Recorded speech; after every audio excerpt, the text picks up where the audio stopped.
ஞானானந்தமயம் தேவன் நிர்மலஸ்படிகாகிருதியும் ஆதாரம் சர்வ வித்யானாம் ஹயக்ரீவம் பாஸ்மகே. நெக்ஸ்ட் ஜென் டிவி நேயர்களுக்கு அஸ்ட்ரோகே செய்யுங்க பணிவான நமஸ்காரம். வார பலன் 7/10/2024 13/10/2024 வரை உண்டான வாரத்திற்கு மேஷம் முதல் மீனம் வரை என்னென்ன பலன் அப்படின்றத பார்ப்போம். அதற்கு முன்னாடி இந்த வாரத்தினுடைய கோல்சாரம் என்ன, இந்த வாரத்தில் வரக்கூடிய விசேஷ நாட்கள் என்ன, அதை தவிர இந்த வாரத்தில் எந்தெந்த ராசிக்காரர்களுக்கு சந்திராஷ்டமம் அப்படின்றத பார்க்கலாம். ஒன்றொன்னா வருஷப்படுத்தி பார்ப்போம். முதல்ல இந்த வாரத்தினுடைய கோல்சாரம். காலபுருஷ தத்துவத்தின் 2வது ராசியான ரிஷபத்தில் குரு, மிதுனத்தில் செவ்வாய், கன்னியில் சூரியனும் கேதுவும், துலாத்தில் புதன் சுக்கிரன், கும்பத்தில் சனி வக்ரம், ராகு மீனத்தில். இந்த வாரத்தில் பார்த்தோம்னா தமிழ் 21, ஆங்கிலம் 7ஆம் தேதி 7/10 அன்றைக்கி கார்த்தால புதன் கிரகம் தன்னுடைய கன்னியா ராசியிலிருந்து அடுத்து உள்ள துலா ராசிக்கு பெயர்றார். இந்த வாரத்தில் அதிவேகமாக செல்லக்கூடிய கிரகமான சந்திர பகவான் விருச்சிக ராசி அனுஷ நட்சத்திரத்திலிருந்து சதய நட்சத்திரம் கும்பராசி வரலும் போனார். இந்த வாரத்தில் இருக்கக்கூடிய கோல்சார நிலை இது. சரி, இந்த வாரத்தில் வரக்கூடிய விசேஷ நாட்கள் என்ன அப்படின்னா, இந்த வாரம் மொத்தமே விசேஷம்தான். ஏன்னா நவராத்திரி வாரமாக இருக்கிறது. 3ஆம் தேதியிலிருந்து நவராத்திரி ஆரம்பிச்சுடுத்து.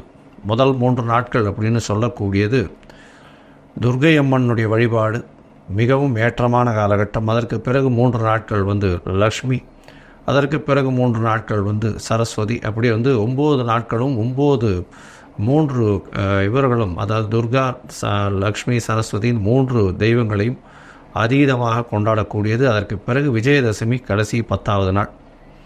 இந்த வாரத்தில் பார்த்தலையானால் விஜயதசமி வருது. பெரிய ஏற்றமான காலகட்டம். புதுசாக அக்ஷர அபியாசம், அதோட புதுசாக பூஜை போடுறது, அதாவது வியாபாரத்திற்கு சரத்தை ஓப்பன் பண்ணுறது, புதிய விஷயங்கள் ஸ்டார்ட் பண்ணுறது, இது எல்லாமே இந்த வாரத்தில் நடக்கக்கூடிய காலகட்டம். பெரிய ஏற்றமான வாரம். இந்த வாரத்தில் பார்த்தோம்னா சஷ்டி திதி வருது. 9ஆம் தேதி அன்னைக்கு சஷ்டி திதி. சஷ்டி விரதம் வளர்பிறை சஷ்டி வேறு. அதனால் சஷ்டியில் விரதம் இருந்தால் அகப்பையில் குழந்தை பிராப்தி ஏற்படும்னு சொல்லுவாங்க. அதனால் சஷ்டி திதி விரதம் இருக்கிறவங்க முருகனுக்கு வேண்டிட்டு இருக்கிறதன் மூலியமாக அவர்களுக்கு குழந்தை பிராப்தி ஏற்படக்கூடிய காலகட்டமாக அமையும். இதுவும் வளர்பிறை சஷ்டி, கேட்ட வரங்கள் அனைத்தும் கிடைக்கக்கூடிய காலகட்டமாக அமைய போகிறது. இந்த வாரத்தில் வெள்ளிக்கிழமை அன்றைக்கே சரஸ்வதி பூஜை. அதுக்கு அடுத்த நாள் பார்த்தோம்னா வைஷ்ணவ சரஸ்வதி பூஜைன்னு போட்டிருக்கோம். என்ன ஒரே ஒரு வித்தியாசம் அப்படின்னா, அதாவது அஷ்டமி கார்த்தால் ஆரம்பிக்கணும். எந்த ஒரு திதியும் அன்றைக்கி கார்த்தால் ஆரம்பித்ததுலேருந்து இருந்ததுன்னா மட்டும்தான் வைஷ்ணவ திதியாக எடுத்துக்கொள்கிறேன்.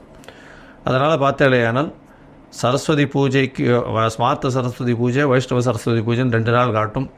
அதே மாதிரி ஸ்மார்த்த விஜயதசமி, வைஷ்ணவ விஜயதசமின்னு 2 நாள் காட்டும்.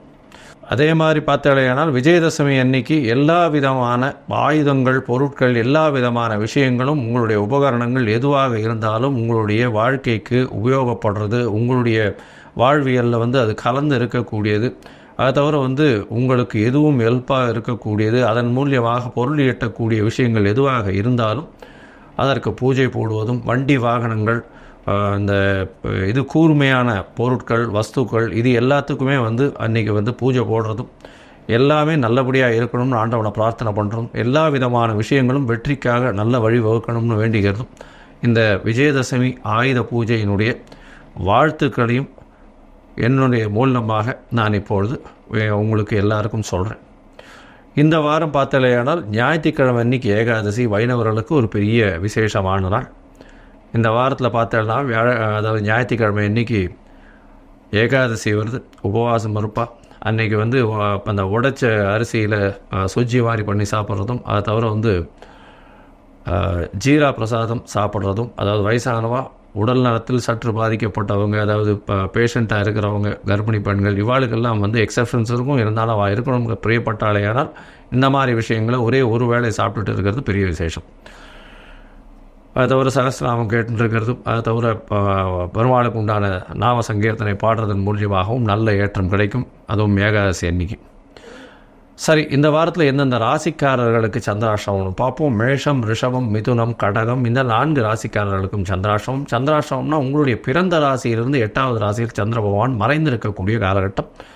சந்திரன் என்பவர் மதிகாரகன். அவர் மறைந்திருக்கக்கூடிய காலகட்டத்தில் மதி மயங்கக்கூடும், தவறான முடிவுகள் எடுக்கக்கூடும். அதனால் புதிய முயற்சிகள் வேண்டாம், வெளியூர் வெளிமாநில பிரயாணங்கள் வேண்டாம். ஒருவேளை பண்ண வேண்டிய கட்டாயம் இருந்ததுன்னா சந்திரனுக்கு உண்டான எளிய பரிகாரம்னு சொல்லக்கூடிய அகத்திக்கீரை கட்டு அருகில் இருக்கக்கூடிய கோசாலையில் பசுக்களுக்கு கொடுத்துட்டு போகிறதன் மூலியமாக சந்திராஷ்டமத்தின் தாக்கம் குறையும். சரி, இந்த வாரம் மேஷம் முதல் மீனம் வரை எப்படி இருக்குது ஒரு நாள் ஒரு ராசிக்காரர்களுக்கும் அப்படின்றத பார்க்கலாம். அதற்கு முன்னாடி என்னுடைய மொபைல் நம்பர் இந்த யூடியூப்பில் கீழே ஸ்க்ராலிங்கில் வரும். என்னுடைய மொபைல் நம்பர்.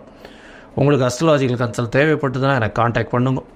உங்களுடைய நேம், அதாவது பெயர், உங்களுடைய தாய் தகப்பனார் பெயர், உங்களுடைய டேட்டு, பிறந்த தேதி, மாதம், வருடம், பிறந்த இடம், அதாவது எந்த ஊரோ அந்த ஊர், பிறந்த நேரம், இது மட்டும் எனக்கு அனுப்புங்க. என்னுடைய கட்டணம் என்னென்று சொல்கிறேன். அதற்கு பிறகு உங்களுடைய ஜாதகத்தை போட்டு சந்தி இருக்கான்றதை முதல்ல பார்க்குறேன். ஏன்னா முக்கால்வாசி ஜாதகம் நான் பார்த்தது எல்லாமே சந்திரனோட சந்தி இருக்குது, அதாவது நட்சத்திர பாத சந்தி இருக்குது, அதை தவிர லக்ன பாத சந்தி இருக்குது. அதாவது மிருகசீரிஷம்னு சொல்லிட்டு ரிஷப ராசின்னு நினச்சிட்டுருப்பா, மிதுன ராசியாக இருக்கும். அந்த மாதிரி சந்தியில் இருக்கிறதுனால எந்த ராசி அவள் அர்ச்சனை பண்ணுறான்றதே தெரியாது. அதற்கேற்ற மாதிரி அவளுடைய தசாபுக்தியும் ஒரு நல்ல ஏற்றத்தை கொடுக்காது. ஏன்னா இவள் நினச்சிட்டுருப்பா இந்த ராசிக்கு உண்டானது, அதாவது துலா ராசி விசாக நட்சத்திரம்னு நினச்சிட்டுருப்பா. ஆனால் விருச்சிக ராசி விசாக நட்சத்திரமாக இருக்கும். அதனால் இந்த பர்டிகுலர் கிரகம் நல்லபடியாக இருக்கும், ஏற்றத்தை கொடுக்கும்னு நினைப்பார். துலா ராசிக்காரர்களுக்கு குரு அந்த அளவுக்கு ஏற்றத்தை கொடுக்காமல் இருப்பார். ஏன்னா 3, 6க்கு உண்டானவர். அவர் இன்னொரு மறைவு ஸ்தானமோ ஆபோகலி ஸ்தானத்தில் இருந்தால் ரொம்ப நல்லது. ஆனால் அவர் வேலை ரொம்ப ஸ்ட்ராங்காக இருந்துட்டார்னா கஷ்டம். அதனால் சந்தி இருக்கிறத முதல்ல பார்த்துட்டு உங்களுக்கு உண்டான ஜாதகத்தை போட்டு அதற்கு பிறகு உங்களுக்கு உண்டான எளிய பரிகாரம், இருக்கக்கூடிய பிரச்சனைகள் என்ன ஏதுன்றதை அலசி ஆராய்ந்து உங்களுக்கு தொடர்பில், அதாவது ஆன்லைன் கன்சல்ட்டிங்கோ இல்லைன்னா நேரம் பார்க்கணும்னா அப்பாயின்மெண்ட் முன்னாடி எடுத்துகிட்டு வாங்கும். இப்போது மேஷம் முதல் மீனம் வரை 7/10/2024 13/10/2024 வரை உண்டான பலன்களை ஒன்றா பார்க்கலாம். கன்னி, உத்திரம், ஹஸ்தம், சித்திரை, இந்த 3 நட்சத்திரம் 9 பாதங்களை கொண்ட ராசியின் அதிபதி அப்படின்னு சொல்லக்கூடியவர் புத பகவான் உங்களுடைய ராசிக்கு 2ஆம் இடத்துல இருக்கார். தன்னுடைய நட்பு வீட்டில் இருக்கிறது பெரிய விசேஷம். உங்களுடைய ராசியிலேயே 12ஆம் அதிபதியும் கேத்துவும் இருக்கிறதால உடல் நலத்தில் சற்று பின்னடைவு இருக்கக்கூடிய வாய்ப்புகள் உண்டு. ராசிக்கு 12ஆம் அதிபதியான சூரியன் உங்களுடைய ராசியில் இருக்கிறதுனால செலவுகள் கொஞ்சம் அதிகமாக இருக்கும். இருந்தாலும் சுப செலவுகளாகவே இருக்கும். ஏன்னா குரு பகவான் பார்க்கப்படுறதுனால சுப செலவுகள் இருக்கும். உங்களுடைய ராசிக்கு 3, 8 அதிபதி 10ஆம் இடத்துல இருக்கிறது பெரிய விசேஷம். இதன் மூலியமாக பார்த்தாலேயானால் உங்களுக்கு எல்லா விதமான விஷயங்களும் உங்களுக்கு வரும். அதாவது எல்லா விதமான விஷயங்கள் வரும் அப்படின்னா என்னென்னா, தொழிலில் பெரிய அபரிவிதமான ஏற்றம் இருக்கக்கூடிய காலகட்டம். மறைந்த இடத்துலேருந்து பணம் வரக்கூடிய வாய்ப்புகள் உண்டு. ரியல் எஸ்டேட் பண்ணுறவங்களுக்கு திடீர் பணம் வரக்கூடிய வாய்ப்புகள் உண்டு. அவங்களோட இவ்வளோ நாளாக விற்க முடியாமல் இருந்த அந்த ஃப்ளாட்ஸ் அந்த மாதிரியான விஷயங்கள் இருந்ததுன்னா கண்டிப்பாக விற்கக்கூடிய பாக்கியம் நிச்சயமாக இருக்கும். இந்த வாரத்தில் உங்களுடைய ராசிக்கு 6ஆம் இடத்துல வக்ரகதி பெற்ற சனி பகவான் இருக்கிறதன் மூலியமாக உங்களுக்கு எதிரிகள் அற்ற நிலை இருக்கும். சிறு சிறு தொல்லைகள் எதிரிகளால் வரும். போட்டித் தேர்வில் சற்று பின்னடைவு இருக்கக்கூடிய காலகட்டமாக இருக்கும். எதிர்பாலின தவிர அதிகமாக நம்ப வேண்டாம். 7ஆம் இடத்தில் இருக்கக்கூடிய ராகு பகவான் நல்ல ஒரு ஏற்றத்தை கொடுக்கக்கூடிய காலகட்டமாக அமையப்போகிறது. 7ஆம் இடத்துல ராகு பகவான் நல்ல ஒரு ஏற்றத்தை கொடுக்க போகிறார். உங்களுக்கு பார்ட்னர்ஷிப் பிஸ்னஸில் வெளி மதத்தினர், வெளிநாட்டினர், வெளி சமூகத்தினர் மூலியமாக நல்ல ஒரு ஏற்றம் கிடைக்கக்கூடிய காலகட்டமாக இருக்குது. 12ஆம் அதிபதி உங்களுடைய ராசியில் இருக்கிறதும் 9ஆம் இடத்துல உங்களுக்கு குரு பகவான் இருக்கிறது மூலியமாக வெளிநாடு போகக்கூடிய பாக்கியம் நிச்சயமாக இருக்கும். இந்த கன்னியா ராசிக்காரர்கள் ஐடி ப்ரொஃபஷனில் இருக்கிறவர்களுக்கு பெரிய ஏற்றம் கிடைக்கக்கூடிய காலகட்டமாக இருக்குது. ஐடி ப்ரொஃபஷனில் இருக்கிறவர்களுக்கு நல்ல ஒரு ஏற்றம் இருக்கும்.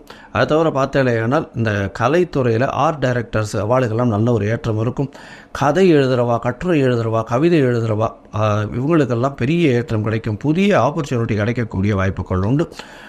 இதற்கு பிறகு பார்த்தாலேனால் உங்களுடைய ராசிக்கு, அதாவது கன்னியா ராசிக்காரர்களுக்கு புத்தகம் வச்சுருக்கிறவங்க, அதாவது புத்தக கடை வச்சுருக்கிறவங்க, அதை தவிர இந்த புத்தகத்தின் சம்பந்தமாக வச்சுருக்கக்கூடிய நல்ல ஒரு லைப்ரரி, இதெல்லாம் ஒரு நல்ல ஏற்றத்தை கொடுக்கும். அதாவது ரிவால்விங் லைப்ரரி அதெல்லாம் வச்சுருப்பாங்க இல்லையா, அவங்களுக்கெல்லாம் நல்ல ஒரு ஏற்றம் இருக்கும். படிக்கக்கூடிய துறையில் இருக்கக்கூடிய வாழ்க்கெல்லாம் பெரிய விசேஷமான காலகட்டமாக இந்த வாரம் அமைய போகிறது. ஏன்னா இந்த வாரம் விஜயதசமி வேறு வருது, அதை தவிர சரஸ்வதி பூஜை வேறு வருது. நல்ல ஒரு ஏற்றம் கிடைக்கக்கூடிய காலகட்டமாக இருக்குது. இந்த வாரத்தில் பார்த்தாலேயானால், அதாவது 7/10/2024 13/10/2024 வரலும் உண்டான காலகட்டத்தில் சந்திர பகவான் உங்களுடைய ராசிக்கு 3ஆம் இடத்துல இருக்கக்கூடிய காலகட்டம். 11ஆம் அதிபதி 3ஆம் இடத்துல இருக்கிறதுனால உங்களுடைய இளைய சகோதரருக்கு நீங்கள் செலவு பண்ணக்கூடிய காலகட்டமாக அமைய போகிறது. அதை தவிர பார்த்தாலேயானால் சிறு சிறு லாபத்தில் நஷ்டம் வரக்கூடிய வாய்ப்புகள் நிச்சயமாக உண்டு. உங்களுடைய ராசிக்கு 3ஆம் இடத்துல சந்திரன் இருக்கக்கூடிய காலகட்டத்தில் குருவின் பார்வை இருக்குது. குரு சந்திர யோகம் அமையிறது, கஜகேசரி யோகம்னு சொல்லக்கூடியது அமையிறது பெரிய விசேஷம். இதன் மூலியமாக பார்த்தோம்னா எல்லா விதமான வெற்றியும் உங்களுக்கு வந்து சேரக்கூடிய காலகட்டமாக அமையும். உங்களுடைய ராசிக்கு பார்த்தலையானால் 4ஆம் இடத்துல சந்திர பகவான் போகிறார். இது வந்து 9ஆம் தேதி காத்தால் ஒரு 1:30 மணியிலிருந்து 11ஆம் தேதி காலை ஒரு 8 மணி வரலும் இருக்கக்கூடிய காலகட்டமாக இருக்குது. இந்த காலகட்டத்தில் பார்த்தலையானால் உங்களுடைய ராசிக்கு 4ஆம் இடத்துல சந்திர பகவான் போகிறார். நீங்கள் புதுசாக வீடு மனை வாங்கக்கூடிய பாக்கியம் நிச்சயமாக கிடைக்கும். உங்களுடைய சுகங்களுக்காக செலவு பண்ணக்கூடிய காலகட்டமாக இருக்கும். தாயின் உடல்நிலையில் நல்ல ஒரு ஏற்றம் இருக்கும். தாயின் மூலியமாக பணங்கள் வரக்கூடிய, சொத்துக்கள் வரக்கூடிய வாய்ப்புகள், பூமி நிலம் வரக்கூடிய வாய்ப்புகள் நிச்சயமாக இருக்கும். ஏன்னா செவ்வாயும் அதை தவிர சந்திரனும் ஒருவருக்கொருவர் சவசப்தமாக பார்வையில் இருக்கிறது சந்திரமங்கல யோகம்னு சொல்லக்கூடியதாக இருந்தனால நல்ல ஒரு ஏற்றம் கிடைக்கக்கூடிய காலகட்டமாகவே இருக்குது. இந்த வாரத்தில் பார்த்தோம்னா உங்களுடைய ராசிக்கு 5ஆம் இடத்துல சந்திர பகவான் போகிறார். 5ஆம் இடத்துல சந்திர பகவான் போகிறது வந்து அதாவது 11ஆம் தேதியிலிருந்து 13ஆம் தேதி மதியம் ஒரு 11:30 மணி வரலும் இருக்கக்கூடிய காலகட்டமாகவே நல்ல ஒரு ஏற்றம். 11ஆம் அதிபதி 5ஆம் இடத்துல இருக்கிறதுனால மூத்த சகோதரர் மூலியமாக பணவரவிற்கு பஞ்சம் இருக்காது. உங்களுடைய அதாவது குழந்தைகள் மூலியமாக பெருமை வரக்கூடிய காலகட்டமாக அமையும். குழந்தை பிராப்தி ஏற்படக்கூடிய வாய்ப்புகள் உண்டு. அதை தவிர பார்த்தாலேனால் ஏன்னா 5ஆம் அதிபதியும் 6ஆம் இடத்துல போய் இருக்கிறதுனால சிறு போட்டியில் வந்து சிறு சிறு தொல்லைகள் இருந்தாலும் வெற்றி பெறக்கூடிய வாய்ப்புகள் நிச்சயமாக உண்டு. உங்களுடைய ராசிக்கு 6ஆம் இடத்துல சந்திர பகவான் போகிறார். சனியோடு சேர்ந்து இருக்கக்கூடிய காலகட்டம் புணர்ப்பு யோகம் அமையிறது.